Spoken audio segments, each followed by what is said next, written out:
আসসালামু আলাইকুম। ইকোসিস্টেম কথাটা হলো প্রকৃতি যেভাবে চলছে দুনিয়াটা সেভাবে চলতে দেওয়া, বাধা না দেওয়া। যেমন মানুষ যেভাবে চলছে ওইভাবে চলতে দেওয়া। মানুষ একটা নিয়মের মধ্যে চলে, প্রকৃতি একটা নিয়মের মধ্যে চলে। কিন্তু কি করেছি আমরা, এই দুনিয়ার যে ইকোসিস্টেম, পানিতে কি থাকবে? ব্যাঙ থাকবে, পোকা থাকবে, কাছিম থাকবে, কাঁকড়া থাকবে, আছে নাই? তাহলে কে নষ্ট করলো? করেছি আমরা। আবার ধরেন বাতাসের ভিতরে অক্সিজেন কমে যাচ্ছে, কল কারখানা ধোঁয়া এমন ভাবে মারছে যে বাতাসে নষ্ট হয়ে যাচ্ছে, যে আমার ফুসফুসে সমস্যা হয়ে যাচ্ছে। ইকোসিস্টেমটা আমরাই নষ্ট করছি এবং আমরাই আমাদের এই প্রকৃতিকে চলতে বাধা দিচ্ছি। তাহলে কি হবে? আমারে মরণ আমরাই ডেকে নিয়ে আসছে এই দুনিয়ার। এই ইকোসিস্টেম নিয়ে আমার কথা বলার খুব ইচ্ছা ছিল মেলা দিন থেকে। আমি যখন দেখছি যে পাখি মারা নিষিদ্ধ, ঠিক আছে, আইন আছে বাংলাদেশে, এইটা দিয়ে কথা বলা যাবে না। কিন্তু ধরেন যখন পাখি মারা নিষেধ হয়নি, কিংবা যেদিনই হোক পাখি মারা নিষেধ হইলো যেদিন, তার আগে বাংলাদেশে যে পরিমাণ পাখি বিদেশ থেকে আসতো, এখন কি আসছে না। কারণ পাখি মারা বন্ধ করে দিয়েছি, পাখি মারা বন্ধ করে দিয়েছি, ওরাও আর আসছে না। কারণ ওদেরকে যত মাইরে খাবো তত আসতে থাকবে, এটাই সিস্টেম। কিন্তু এখন আইনের বিরুদ্ধে কথা বলা যাবে না, তাহলে দণ্ডনীয় অপরাধ।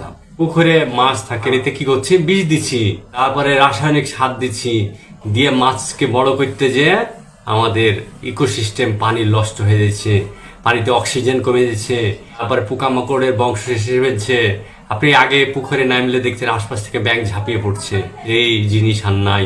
আবার দেখেন ধানের জমিতে আগে মাছ চাষ হচ্ছে না কেন?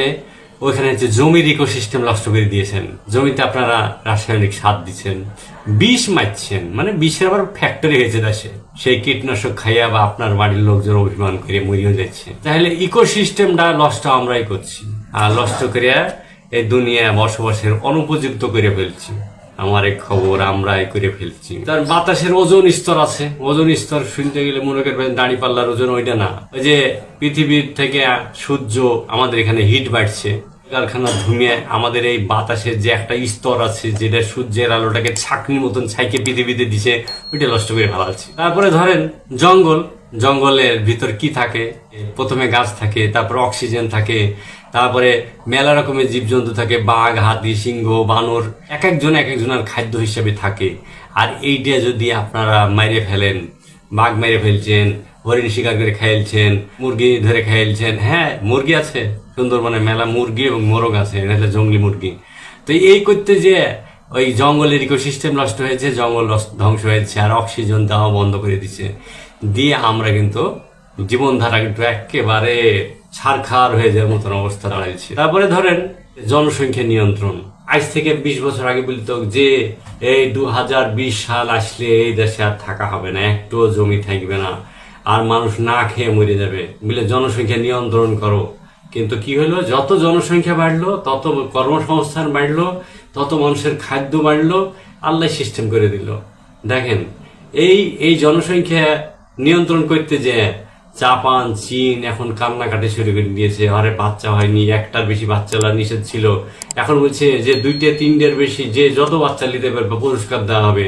তার মানে ইকোসিস্টেমে ধরা খেয়ে গেছে এরা, আমরাও কিন্তু ধরা খাই। ইলিশ কিন্তু বলে যে বছরে 1 মাস ইলিশ মারা নিষিদ্ধ, ধরা নিষিদ্ধ, বেচা নিষিদ্ধ। কি হইলো? ইলিশ কমে গেল। এখন ইলিশের গন্ধ পাচ্ছেন? আগে সারা বছর ইলিশ মারত, সারা বছর ধরতেন, আপনি সারা বছর খাইতে পারতেন। এই সময় মাছ ছাড়ে বলে বিরাট একটা বৈজ্ঞানিক কথা বলে ফেললেন, মাছ ছাড়ে ইলিশ এখন ধরা যাবে না। কিন্তু মানুষ মাছ ছাড়তে থাকবে, আমরা খাইতেই থাকবো, দেখবেন যে ওর ঠিকই ইলিশ বাড়িয়ে দিচ্ছে। যেমন ধরেন জমিতে আগে জৈব সার দিত, মানে গোবর সার, পোকা মারত কি দিয়ে? আলোর ফাঁদ হইতে, তারপরে হচ্ছে নিমের তেল স্প্রে করে প্রকৃতি দিয়ে প্রকৃতির চিকিৎসা করতো। কিন্তু এখন হয়ে গেছে কীটনাশক, রাসায়নিক দিয়ে আমাদের জীবনটা জঘন্য করে ফেলাইছে। এই যে পাখি মারা নিষেধ, তারপরে এই ধরে ইলিশ ধরা নিষেধ, এই করতে করতে জনসংখ্যা নিয়ন্ত্রণ করো, করতে করতে করতে আমরা উল্টে পাল্টা করে ফেলাচ্ছি সবকিছু। আমরা যেমন বড়দের মানি, আমাদের ছোটরা আমাদেরকে মানতো। এই যে সিস্টেম, এটাও একটা সিস্টেম জীবনধারার।